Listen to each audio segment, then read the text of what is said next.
പറഞ്ഞു, Napoleon Bonaparte പറഞ്ഞു, Annie Besant പറഞ്ഞു എന്നൊന്നുമല്ല. എന്റെ അഭിപ്രായം പറയുന്നത് ഞാൻ വരെ പറഞ്ഞാൽ ഹറാമാവുന്നല്ല. എനിക്കൊരു അഭിപ്രായം ഉണ്ടല്ലോ, ഞാനതാ പറഞ്ഞു. പിന്നെ പറയേണ്ടതെന്താ?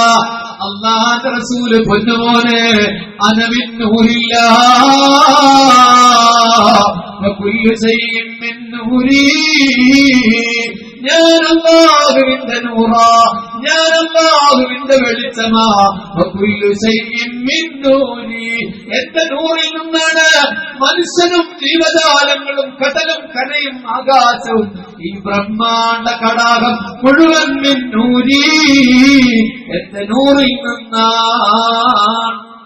അതാണ് മുഹമ്മദ് മുസ്തഫ സല്ലല്ലാഹു അലൈഹി വസല്ലം. അത് സഹാബത്ത് മനസ്സിലാക്കിയത് കൊണ്ടാ റസൂലുള്ളാഹിയോട് ഭയങ്കര സ്നേഹം കാണിച്ചത്. അത് മനസ്സിലാകാത്തോണ്ടാ റസൂലുള്ളാഹിന്റെ പേര് കേൾക്കുമ്പോൾ ഞാനും നിന്നോട് സലാത്ത് ഇല്ലാത്തത്. അതുകൊണ്ടാ റസൂലുള്ളാഹിന്റെ സലാത്ത് മജ്‌ലിസിൽ നമ്മൾ ഇരിക്കാത്തത്. അതുകൊണ്ടാ റസൂലുള്ളാഹിന്റെ ജാഥ നടക്കുമ്പോൾ നമ്മൾ അതിൽ പങ്കെടുക്കാതെ ജാഥയിൽ നിന്ന് നാണക്കടയില്ലേ എന്ന് പറഞ്ഞ് മാറി നിൽക്കുന്നത്. അതുകൊണ്ടാണ് നമ്മൾ റസൂലുള്ളാഹിന്റെ പേരിൽ വെച്ച ഭക്ഷണം കഴിക്കുമ്പോൾ അല്ലാഹ് വയറുവേദന പറയുന്നവർ മാറി നിൽക്കുന്നത്. നമുക്ക് പ്രമേയമില്ലാത്തതിന്റെ പേരില്ല. സർ ഡോക്ടർ അല്ലാമ മുഹമ്മദ് ഇഖ്ബാൽ, എനിക്കും നിങ്ങൾക്ക് മധ്യത്തോട് അഭിപ്രായ വ്യത്യാസമുണ്ട്. പക്ഷേ ഡിസംബറിലെ മരം കോച്ചുന്ന തണുപ്പിൽ ഡൽഹിയിലെ ഹോട്ടലിന്റെ വരാന്തയിൽ പേപ്പർ പോലും വിരിക്കാതെ ഇന്ത്യയുടെ വനം പാട്ടി സർ ഡോക്ടർ അല്ലാമ മുഹമ്മദ് ഇഖ്ബാൽ കിടന്നുറങ്ങി ഒരു രാവ് മുഴുവൻ കടുത്ത തണുപ്പിൽ അതിശൈത്യത്തിൽ. ഡൽഹി പോയവർക്കറിയാലോ, ഡിസംബറിലൊക്കെ ഭയങ്കര തണുപ്പായി, നല്ല തണുപ്പാണ്. വെറും കളിച്ച് കിടക്കുന്ന ഇക്ബാലിനെ തട്ടി വിളിച്ച് ഹോട്ടലിന്റെ ആള് ചോദിച്ചു, ഇക്ബാൽ സർ എന്താ പുറത്ത് കിടക്കുന്ന? ബെഡുണ്ട്, കമ്പിളിയുണ്ട്, എല്ലാ സംവിധാനങ്ങളുണ്ട്, എന്താ പുറത്ത് കിടക്കുന്നത്? അതിന് അദ്ദേഹം പറഞ്ഞൊരു മറുപടിയുണ്ട്. നിങ്ങളെ ഒരിക്കൽ പോലും മദീന കാണാത്ത ഡോക്ടർ അല്ലാമ മുഹമ്മദ് ഇഖ്ബാൽ പറഞ്ഞ മറുപടി, ഞാൻ ഇന്നലെ രാത്രിയിൽ എന്റെ ഹബീബ് മുഹമ്മദ് മുസ്തഫ സല്ലല്ലാഹു അലൈഹി വസല്ലമയെ കുറിച്ച് ഒരു കവിത എഴുതിയിട്ട് അവിടെ മേശപ്പുറത്ത് വെച്ചിട്ടുണ്ട്. അല്ലാഹുവിന്റെ റസൂലിന്റെ മദ്ഹ് എഴുതിയ ഒരു സാധനം അവിടെ ഇരിക്കുമ്പോ കട്ടിലിൽ കിടക്കാൻ ഇഖ്ബാലിന് കഴിയുന്നില്ല. എന്റെ ഹബീബിന്റെ വചനം ഇരിക്കുമ്പോ ഇഖ്ബാൽ എങ്ങനെ കട്ടിലിൽ കിടക്കും? അതുകൊണ്ട് ഞാൻ പുറത്ത് കിടന്നതെന്ന് പലരും വിമർശിച്ച മുഹമ്മദ് ഇഖ്ബാൽ യുവാക്കളെ ആലോചിക്ക്, പരിഷ്കാരിയായി നടന്ന ഒരു മനുഷ്യന്റെ മനസ്സിന്റെ ഉള്ളിൽ അല്ലാഹുവിന്റെ റസൂലിനോടുണ്ടായ ഇഷ്ടത്രയാകും. നമുക്കൊരു ദിവസം രാത്രി തലയിണയില്ലെങ്കിൽ മങ്കൂസ് പോലും എവിടെയെങ്കിലും ഉണ്ടോക്കുന്നത് നമ്മുടെ പ്രവാചക സ്നേഹത്തിന്റെ കണ്ടെത്തുമത മുഹമ്മദ് നബി വെളിച്ചമാണ്. ഇൻഷാ അല്ലാഹ് നമുക്ക് മറ്റൊരിക്കൽ മുനൂറാനിയത്തുൽ മുഹമ്മദിയ്യ എന്നൊരു വിഷയവുമായി ബന്ധപ്പെട്ട് സംസാരിക്കാം. ഇപ്പോൾ 2 മണിക്കൂറിലേറെയായി. മഗ്‌രിബിന് വന്ന ഉമ്മമാര് ചിലപ്പോൾ ശപിക്കുന്നുണ്ടാവും, കണ്ടാൽക്കാരണം നിർത്തുന്നില്ലല്ലോ. എന്താ ഇനി പറയണ ആ സുഖിവരാണ് പറയല്ലേ?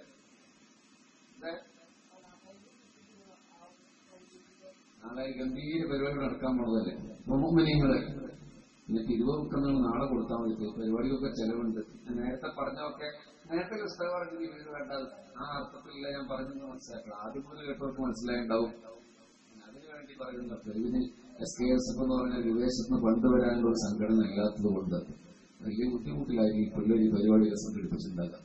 നാളെ നിങ്ങളെല്ലാവരും KNSന്റെ പരിപാടിക്ക് വരുമ്പോൾ നിങ്ങൾക്ക് കഴിയാവുന്ന ഒരു സംഗീതവുമായി ബന്ധപ്പെട്ട് നൽകണം.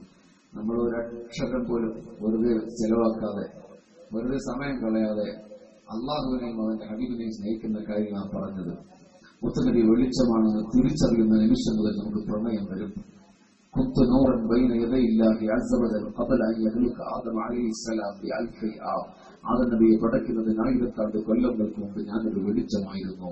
ഫലമ ഖലഖല്ലാഹു തആല ആദം നബി അല്ലാഹു പടയ്ക്കാൻ ഉദ്ദേശിച്ചപ്പോൾ അൽഖാ ദാലിക നൂറ ഫീ ദീനത്തിഹി, ആദം നബിയെ ഉപയോഗിച്ച കളിമണ്ണിലേക്ക് എന്റെ നൂറിനെ, എന്റെ വെളിച്ചത്തെ അള്ളാഹു ഇട്ടു.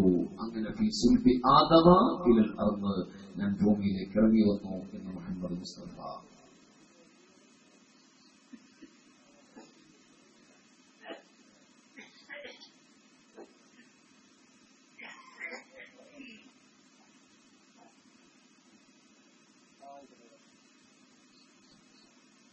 പടച്ചവനെ, ഞാൻ എന്റെ ജീവിതത്തിൽ ആദ്യമായിട്ടാണ് ഇതുപോലൊരു വേലയിൽ പങ്കെടുക്കുന്നത്. അള്ളാഹു ബർക്കത്ത് ചെയ്യുമാറാകട്ടെ. ആദ്യം പറയുവാണെങ്കിൽ കൂടി ഗുണമുള്ളതാ. തിരികെ ഉദ്ദേശിക്കുന്നില്ലാതെ നിങ്ങളൊന്ന് ആലോചിച്ചത് സത്യമല്ലേ? തിരികെ ഉദ്ദേശിക്കുന്ന നമുക്ക് നാളെ കൊണ്ടുവരണ്ട, അഥവാ കൊണ്ടാൽ ബക്കറ്റ് കൊടുത്താൽ ഒന്ന് ആലോചിച്ച് നോക്കാണെങ്കിൽ അതാണ് കേസ്. നല്ല കുട്ടികളാണ്. അത് ഈ മൈക്കൊക്കെ ആരും ശ്വാസം ഇടുക മൈക്ക പോയ പൈസ കൊടുക്കണ്ട. ഭയങ്കര ആലുകൊട്ടിക്കിട്ട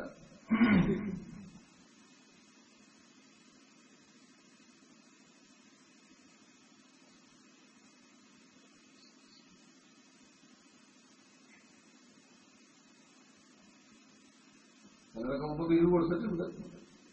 അതാണ് നിങ്ങൾ ചിരിച്ചത് മനസ്സിലായി. നമുക്ക് ദുആ ചെയ്യാം. അപ്പൊ ഇൻഷാ അല്ലാഹ് അങ്ങനെ വേളതിന്റെ സാധാരണഗതിയിലുള്ള ചില ടെക്നിക്കുകളുണ്ട്. അതൊന്നും ഇവിടെ ഉപയോഗിച്ചിട്ടില്ല ഈ വിഷയമായതുകൊണ്ട്. അല്ലെങ്കിൽ ഈ വിഷയം അവസാനിപ്പിക്കുന്ന ഇങ്ങനെയൊന്നുമില്ല. പേപ്പറിൽ കൊണ്ടെങ്കിലും മറയും ഓക്കെ. നിങ്ങൾക്കറിയാം, ഉറപ്പായി. ഞാൻ വെറുതെ വിവാദം പറയുന്നില്ല. ഞാൻ എല്ലാ ഫഖറ അഹങ്കാരം പറഞ്ഞില്ല. കാരണം നല്ല കാര്യം തന്നെയാണ്. ആൾക്കാർക്ക് തക്കമുണ്ടാകാൻ നല്ലതൊക്കെ തന്നെയുണ്ട്. അതൊന്നും പ്രയോഗിച്ചില്ല. വിഷയം മാത്രമേ പറഞ്ഞിട്ടുള്ളൂ. മുഅ്മിനീങ്ങളെ, നമ്മൾ നന്നായി ദുആ ചെയ്യുക. അള്ളാഹുവിനോട് ഞാനും നിങ്ങളൊക്കെ നന്നാകാൻ വേണ്ടി ദുആ ചെയ്യുക. മുത്തുനബിയെ മരണത്തിന് മുമ്പൊന്ന് കാണാനല്ലോ നമുക്ക് തോൽപ്പിക്ക് നൽകുമാറാകട്ടെ. ഇനി ഒരൊറ്റ സംഭവം പറഞ്ഞു ഞാൻ അവസാനിപ്പിക്കുന്നു. തിരുവനന്തപുരത്തിനടുത്ത് കന്യാകുമാരി തേങ്ങാപ്പട്ടണം എന്ന് പറയുന്ന ഒരു പള്ളിയുണ്ട്. നിങ്ങൾ നാളെ ട്രെയിൻ കയറി കോഴിക്കോട് നിന്ന് ട്രെയിൻ കിട്ടുമല്ലോ. ഈ തേങ്ങാപ്പട്ടണം എന്ന് പറഞ്ഞാൽ തമിഴ്നാട്ടിലെ ജില്ലയാണ് ഈ കന്യാകുമാരി എന്ന് പറഞ്ഞത്. അവിടുത്തെ ഒരു ഗ്രാമമാണ് തേങ്ങാപ്പട്ടണം. ഞാനീ പറയാൻ പോകുന്ന സംഭവം ഒരു നോവൽ എന്ന പോലെ തോപ്പിൽ മുഹമ്മദ് മെഹ്റാൻ എന്ന് പറയുന്ന തമിഴ് സാഹിത്യകാരൻ കേരള സാഹിത്യ അക്കാദമി അവാർഡ് ലഭിച്ച ആളാണ്. തമിഴ് സാഹിത്യ അക്കാദമി അവാർഡ് ലഭിച്ചിട്ടുണ്ട്. ആ നോവലിന് ഇതിവൃത്തമാക്കിയതാണ് സംഭവം മുമ്പുണ്ടായതാണ്. അവിടുത്തെ ഒരു പള്ളിയിലെ മുക്രിക്ക അള്ളാഹുവിന്റെ റസൂലിനെ കുറിച്ച് ഒരു മതിൽ എഴുതി. മനോഹരമായ ഒരു പ്രണയഗാനം മുത്തുനബിയെ കുറിച്ച്. മാസങ്ങളെടുത്ത് എഴുതിണ്ടാക്കാൻ ചെണ്ടപള്ളി. ഞാൻ പാടുന്നില്ല, എനിക്ക് കൃത്യമായിട്ട് അറിയില്ല. അതൊരു വെള്ളിയാഴ്ച ജുമാ കഴിഞ്ഞിട്ട് അദ്ദേഹം ഇങ്ങനെ പാടാൻ തുടങ്ങി. അസ്സലാമു അലൈക്കും, അസ്സലാമു അലൈക്കും. നിങ്ങളവിടെ ഇല്ല, അല്ലാതെ സലാം പറഞ്ഞതാ.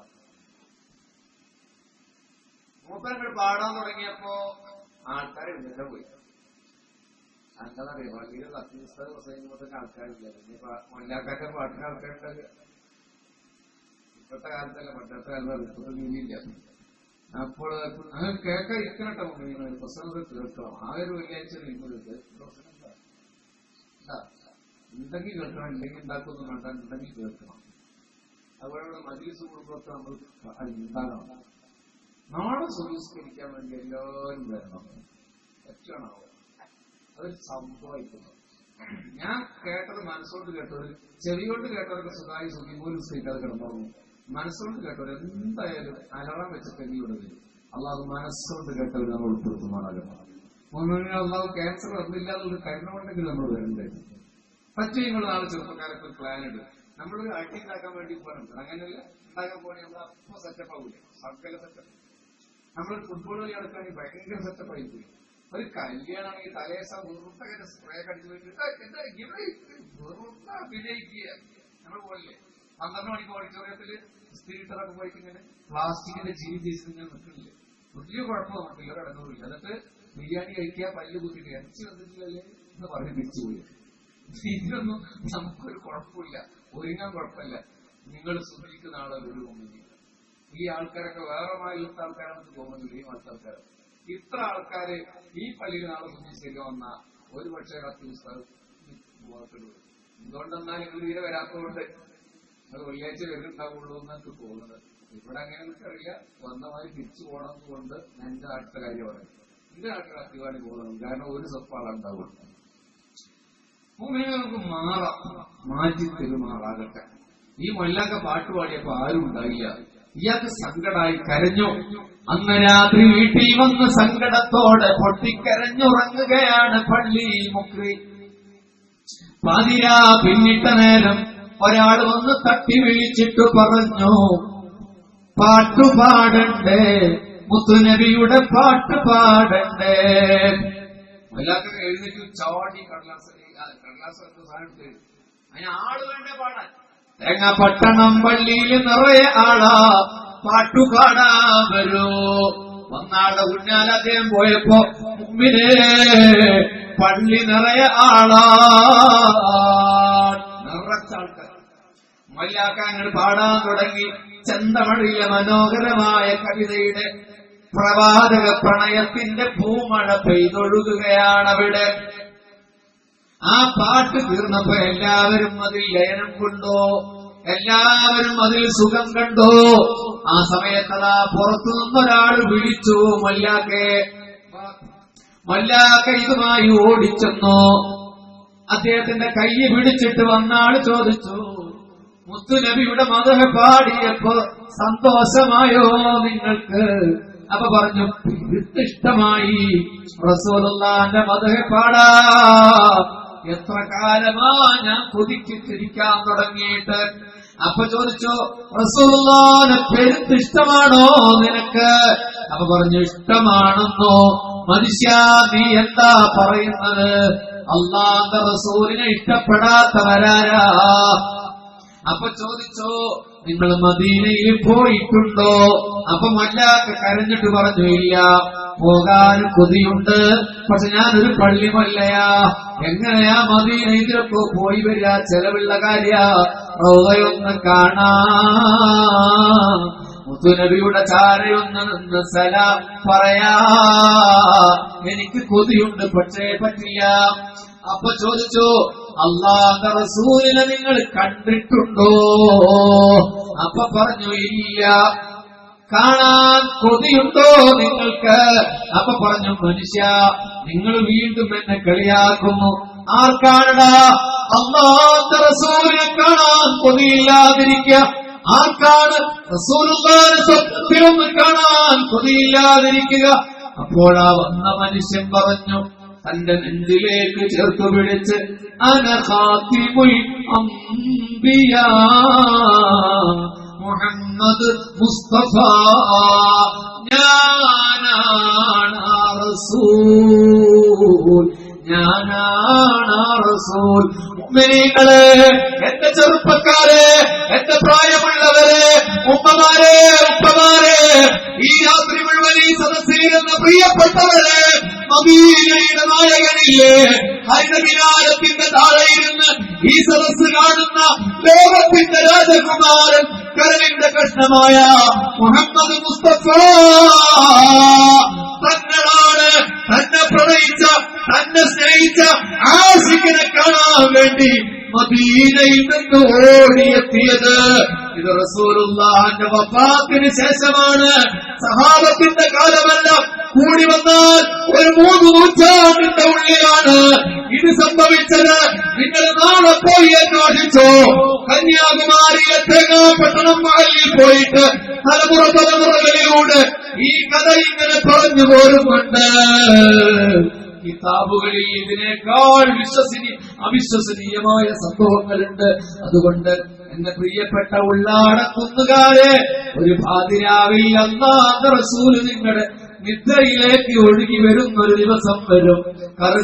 കറുത്ത തലമുടിയുള്ള, വിശാലമായ നെറ്റിത്തടമുള്ള, അതിന് താഴെ നീണ്ട നാസികയുള്ള, അതിന് താഴെ വെട്ടിയൊതുക്കിയ മീശരോമങ്ങളുള്ള, അതിന് താഴെ ചുറുഞ്ചിപ്പഴം പോലെ തൊടുത്ത ചുണ്ടുകളുള്ള, അതിന് ഉള്ളില് പവിഴാധരങ്ങളെപ്പോ പവിഴത്തെ പോലെ മിന്നുന്ന പല്ലുകളുള്ള, അവിടുന്ന് സംസാരിച്ചാൽ പവിഴമുത്തുകൾ പൊഴിഞ്ഞു വീഴുന്നത് പോലെ അക്ഷരങ്ങളെ പെറുക്കിയെടുക്കാൻ കഴിയുന്ന സ്ഫടിക സമാന വിശുദ്ധ സംസാരമുള്ള, ആ കയ്യിലൊന്ന് തൊട്ടാലോ യമനീ പട്ടിന്റെ മാർദ്ധവമുള്ള, അവിടുന്ന് ഒരു സദസ്സിൽ ഇരുന്നാലോ തോള് ഉയർന്നു നിൽക്കുന്ന, അവിടുന്ന് സൂര്യന്റെ അഭിമുഖമായി നടന്നാലോ ഇപ്പുറത്ത് നിഴല് കാണാത്ത, അവിടുത്തെ ശരീരത്തിൽ ഒരിക്കൽ പോലും പ്രാണിയോ ഈച്ചയോ ഇരിക്കാത്ത, അവിടുന്ന് എപ്പോഴെങ്കിലും കാട്ടിക്കുകയോ മൂത്രിക്കുകയോ ചെയ്താൽ